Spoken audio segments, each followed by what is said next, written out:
بسم اللہ الرحمن الرحیم۔ منافق اور مخلص انسان میں یہ فرق ہے۔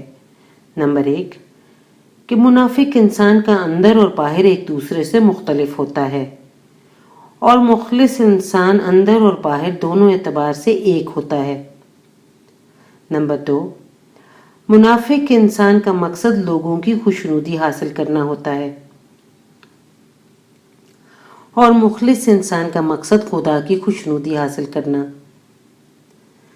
نمبر 3 منافق انسان کے اندر فکری اور عملی تضاد پایا جاتا ہے، کیونکہ وہ حالات کو دیکھ کر اپنے فکر و عمل کو بدلتا رہتا ہے، مگر مخلص انسان کے یہاں تضاد نہیں ہوتا، کیونکہ مخلص انسان کی سوچ اور اس کا کردار اٹل خدائی اصولوں کے ماتحت ہوتا ہے، اور خدائی اصولوں میں کبھی تبدیلی نہیں ہوتی۔ ڈبل سٹینڈرڈ انسان ہی کا دوسرا نام منافق ہے۔ ڈبل سٹینڈرڈ انسان پر خدا اپنی رحمت نہیں کرتا۔ اس دنیا میں مخلص انسان ہی خدا کا مطلوب انسان ہے۔ یہی وہ انسان ہے جو خدا کی ابدی رحمتوں کا مستحق قرار دیا جائے گا۔